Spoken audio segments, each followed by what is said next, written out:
আসসালামু আলাইকুম। English with Hasnain YouTube চ্যানেলে আপনাদের সবাইকে স্বাগতম। আশা করছি আপনারা সবাই অনেক বেশি ভালো আছেন। আজকের ক্লাসে আমরা একটা ইংলিশ স্টোরিকে বাংলায় ট্রান্সলেট করব এবং প্রত্যেকটা ওয়ার্ডের মানে আপনাদেরকে বুঝিয়ে দেওয়ার চেষ্টা করব এবং এখানে কোন গ্রামাটিক্যাল নিয়মগুলো ব্যবহার করা হয়েছে সেই সমস্ত নিয়ম নিয়ে আলোচনা করব। চলুন তাহলে ভিডিওটি স্টার্ট করি। আমার এই ইউটিউব চ্যানেলে নতুন থাকলে অবশ্যই আমার চ্যানেলটিকে সাবস্ক্রাইব করবেন, লাইক কমেন্ট শেয়ার করে সাথেই থাকবেন। চলুন স্টার্ট করি। Smartest man. স্মার্টেস্ট মানে হচ্ছে বুদ্ধিমান, সবচেয়ে বুদ্ধিমান। ম্যান মানে হচ্ছে মানুষ, সবচেয়ে বুদ্ধিমান মানুষ। আ ডক্টর, আ মানে হচ্ছে একজন, ডক্টর ডাক্তার। আ লয়ার মানে হচ্ছে একজন আইনজীবী। আ লিটল বয় মানে হচ্ছে একজন ছোট ছেলে। And a priest, a priest মানে হচ্ছে একজন পুরোহিত, ওকে, বা ধর্মযাজক। ওয়্যার আউট মানে হচ্ছে বেরিয়েছিলেন। ওয়্যার আউট কী হবে? বেরিয়েছিলেন, ওকে। ওয়্যার আউট বেরিয়েছিলেন। ফর মানে হচ্ছে জন্য। এ মানে হচ্ছে একটি। সানডে, সানডে মানে হচ্ছে রবিবার, রবিবার। আফটারনুন মানে হচ্ছে বিকেলে, রবিবার বিকেলে, বিকেলে, রবিবার বিকেলে বেরিয়েছিলেন। ফর আ ফ্লাইট, ফ্লাইট মানে হচ্ছে ফ্লাইটে বেরিয়েছিলেন। অন আ স্মল মানে হচ্ছে একটি ছোট, ছোট। প্রাইভেট, প্রাইভেট মানে হচ্ছে বেসরকারি বা ব্যক্তিগত, প্রাইভেট প্লেন, ওকে। তাহলে প্রাইভেট বা ব্যক্তিগত প্লেনে এখানে আমরা কি বলবো? On the plane, okay. On, আমরা এই অন প্রিপোজিশনটা ব্যবহার করব। তাহলে পুরো সেন্টেন্সের মানে কি দাঁড়ালো? A doctor, a lawyer, a little boy, and a priest were out for a Sunday afternoon flight on a small private plane. মানে হচ্ছে একজন ডাক্তার, একজন আইনজীবী, একজন ছোট ছেলে এবং একজন পুরোহিত একটি ছোট প্রাইভেট প্লেনে রবিবার বিকেলে ফ্লাইটে বেরিয়েছিলেন, ওকে। তারপরে কি আছে? সাডেনলি, সাডেনলি মানে হচ্ছে হঠাৎ করে বা হঠাৎ। সাডেনলি এটা হচ্ছে একটা অ্যাডভার্ব, এটা একটা অ্যাডভার্ব। দ্য প্লেন মানে হচ্ছে বিমানটি। প্লেন মানে কি? বিমান বা উড়োজাহাজ। এখানে আমরা দ্য আর্টিকেল ব্যবহার করব। দ্য প্লেন মানে বিমানটি, ওকে। ডেভেলপড ইঞ্জিন ট্রাবল, ডেভেলপড মানে কি? সমস্যা দেখা দেয়, ওকে। ডেভেলপড ইঞ্জিন ট্রাবল মানে হচ্ছে ইঞ্জিনের সমস্যা দেখা দেয়। ট্রাবল মানে কিন্তু সমস্যা বা ঝামেলা, ওকে। সমস্যা দেখা দেয়, দেখা দেয়। Developed engine trouble. In spite of এটা কিন্তু একটা প্রিপোজিশন, ওকে। এই পুরোটাই কিন্তু একটা প্রিপোজিশন যার মানে হচ্ছে সত্ত্বেও, ওকে, কোনো কিছু হওয়া সত্ত্বেও। দ্য বেস্ট এফোর্ট মানে কি? সেরা প্রচেষ্টা, প্রচেষ্টা, সেরা প্রচেষ্টা করার সত্ত্বেও। অফ দ্য পাইলট, অফের মানে হয় এর, দ্য পাইলট মানে হচ্ছে পাইলটের, পাইলটের, পাইলটের সেরা প্রচেষ্টার সত্ত্বেও। The plane started to go down, the plane বিমানটি স্টার্টেড শুরু হলো, টু গো ডাউন মানে হচ্ছে নিচে যাওয়া শুরু করলো, ওকে। শুরু করলো, টু গো ডাউন মানে হচ্ছে নিচে যাওয়া শুরু করলো। স্টার্টেডটা হচ্ছে ভার্ব আর টুটা হচ্ছে ইনফিনিটিভ টু, তাই পরে আমরা যে ভার্ব ব্যবহার করব তার অবশ্যই আমাদেরকে বেস ফর্ম ব্যবহার করতে হবে, আর স্টার্টেডটা হচ্ছে স্টার্টের সেকেন্ড ফর্ম, ওকে। ফাইনালি মানে হচ্ছে অবশেষে, ফাইনালি অবশেষে। দ্য পাইলট গ্র্যাবড মানে হচ্ছে ধরা, ধরলেন। আ প্যারাশুট মানে হচ্ছে একটি প্যারাশুট ধরলেন। And yield to the passengers that, yield মানে হচ্ছে চিৎকার করা, ওকে। তাহলে এটা কিন্তু একটা ভার্ব। চিৎকার করলেন, চিৎকার করলেন। টু দ্য প্যাসেঞ্জার মানে হচ্ছে যাত্রীদের উদ্দেশ্যে তিনি চিৎকার করলেন। দ্যাট যে, They better jump and he himself bailed out. Okay, they better মানে হচ্ছে তাদের জন্য ভালো হয় যে জাম্প করা, and he himself bailed out. He himself সে নিজেই, কী হবে himself মানে নিজেই। এই হিমসেলফটা কিন্তু প্রোনাউন কোনটা, যেটা নাউনকে ইন্ডিকেট করে, তাই না? তাহলে সে নিজেই বেল্ড আউট। এই বেল্ড আউট হচ্ছে একটা ফ্রেজ যার মানে জামিনে হয়, এবং যখন আমরা এয়ারক্রাফট থেকে যখন ইমার্জেন্সি এক্সিকিউট নিতে হয়, ধরুন আপনি প্লেনে কোনো সমস্যায় পড়েছেন এবং আপনার ইমার্জেন্সি সে প্লেন থেকে নামা দরকার, সেক্ষেত্রে আমরা যে প্যারাশুটের ব্যবহার করি, সে প্যারাশুট থেকে নেমে যাওয়াইকে আমরা ইংলিশে বেল্ড আউট বলতে পারি। ওকে, তাহলে তিনি কী করলেন, নিজেই এই বেল্ড আউটের মানে কিন্তু জামিন হয়। হ্যাঁ, তাহলে তিনি নিজেই প্যারাশুট দিয়ে লাফ দিয়ে প্লেন থেকে বেরিয়ে গেলেন। ওকে, তারপর কি, আনফর্চুনেটলি মানে হচ্ছে দুর্ভাগ্যবশত, দেয়ার সেখানে,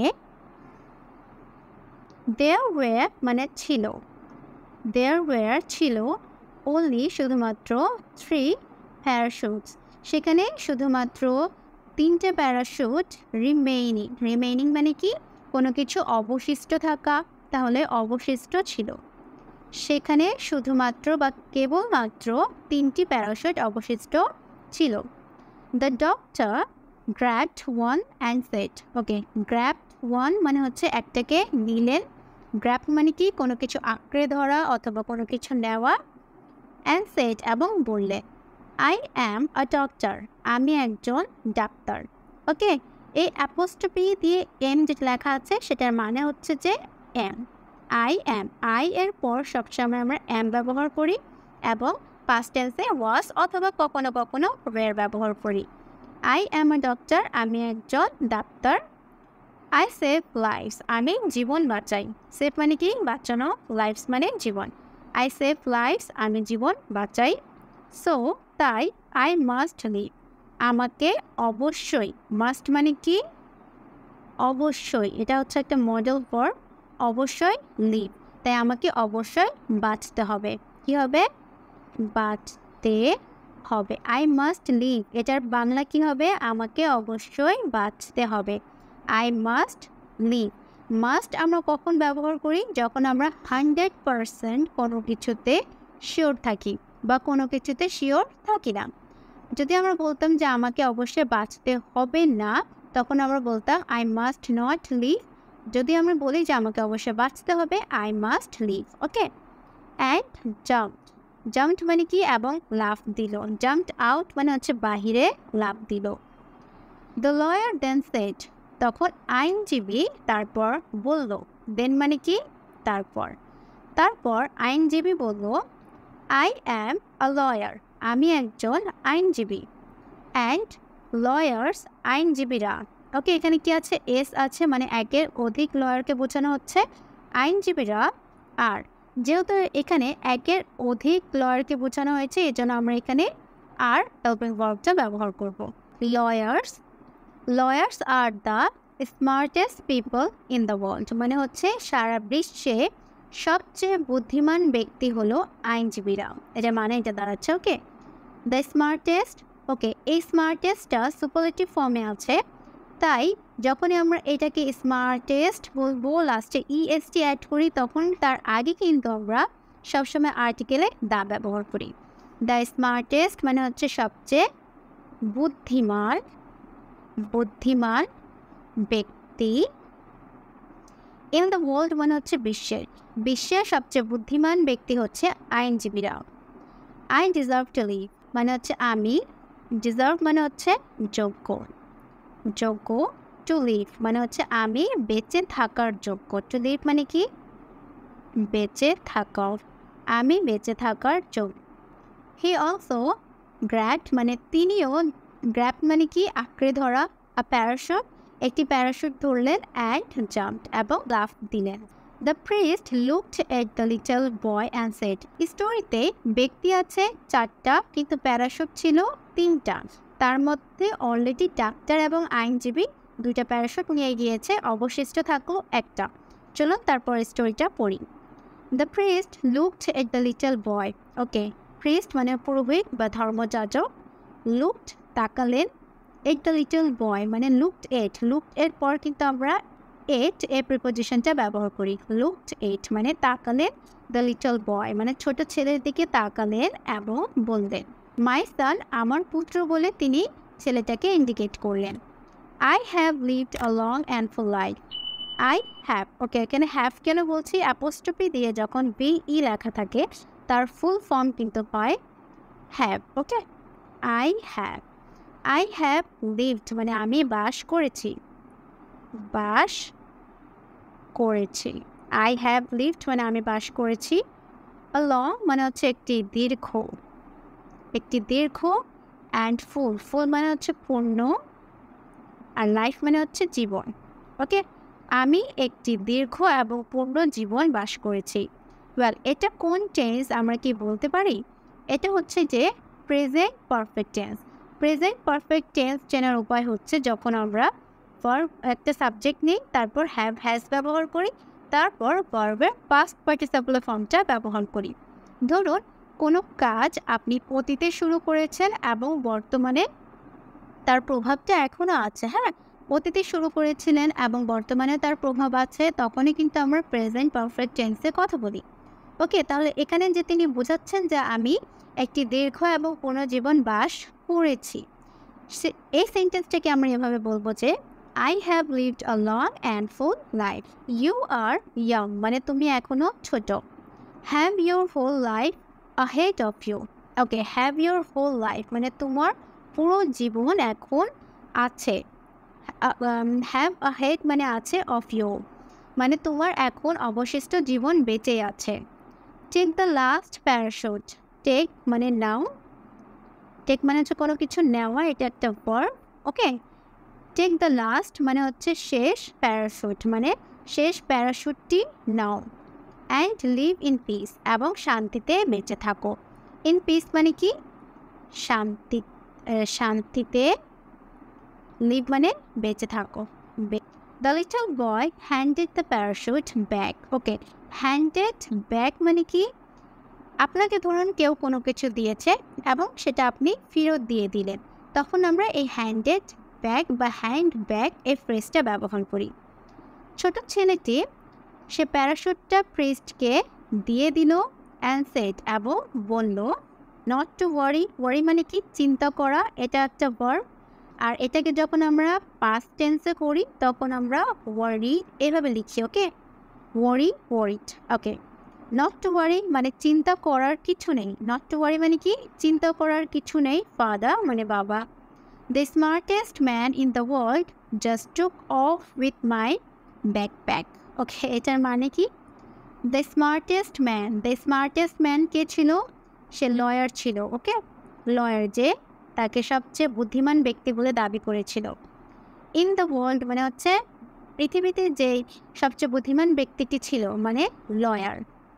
জাস্ট টুক অফ মানে কি? কোনো কিছু নিয়ে নেওয়া, নিয়ে চলে যাওয়া। টুক অফ, এই টুক কিন্তু টেকের সেকেন্ড ফর্ম, টেক টুক, আর এটার পাস্ট পার্টিসিপল ফর্ম হচ্ছে টেকেন। টুক অফ উইথ মানে হচ্ছে কোনো কিছুর সঙ্গে, সাথে বা দিয়ে। মাই মানে হচ্ছে আমার, ব্যাকপ্যাক বলতে আমরা এই ধরনের ব্যাগকে আমরা ব্যাকপ্যাক বলি। মানে লয়ারটা যে সবচেয়ে বুদ্ধিমান বলে নিজেকে দাবি করত, সে কি করলো? মানে ব্যাকপ্যাক প্যারাশুট ভেবে সে ব্যাকপ্যাক নিয়েই চলে গেল। সেটা কিন্তু আসলে একটা ব্যাগ ছিল, প্যারাশুট নয়। ওকে, এটার মোরাল অফ দি স্টোরি কি? নৈতিকতা হচ্ছে your job does not always define you, but being a good human does. Okay, your job মানে হচ্ছে তোমার চাকরি বা তোমার কাজ অথবা তোমার পেশা। এখানে আমরা ইয়োর অকুপেশনও বলতে পারতাম, মানে পেশা, তোমার পেশা। ডাজেন্ট অলওয়েজ মানে সর্বদা। ডিফাইন মানে কি? সংজ্ঞায়িত করা। ওকে, সংজ্ঞায়িত করে না। যেহেতু এখানে কি বলা হয়েছে? ডাজেন্ট মানে ডাজ নট, ডিফাইন মানে করে না। ওকে, ইয়োর জব আপনার কাজ, ডাজেন্ট অলওয়েজ ডিফাইন ইউ সবসময় আপনাকে সংজ্ঞায়িত করে না। বাট কিন্তু বিং মানে কি? হওয়া। বি আ গুড মানে একজন ভালো হিউম্যান, একজন ভালো মানুষ হওয়া ডাজ মানে একজন ভালো মানুষ হওয়া আপনাকে সংজ্ঞায়িত করে। Your job doesn't always define you, but being a good human does. যার মানে হচ্ছে যে আপনার কাজ সর্বদা আপনাকে সংজ্ঞায়িত বা আপনাকে নির্ধারণ করে না, কখনো কখনো ভালো মানুষ হওয়াটাই আপনাকে সংজ্ঞায়িত করে। আপনি কি কাজ করেন বা আপনার পেশাগত চাকরি কী, তার উপর ভিত্তি করে যে আপনি একজন ভালো মানুষ বা একজন খারাপ মানুষ, পৃথিবীতে আপনার কতটুকু দরকার, এগুলোর উপর সংজ্ঞায়িত বা নির্ধারণ করে না, বরং আপনি কেমন মানুষ তার উপর নির্ধারণ করেন।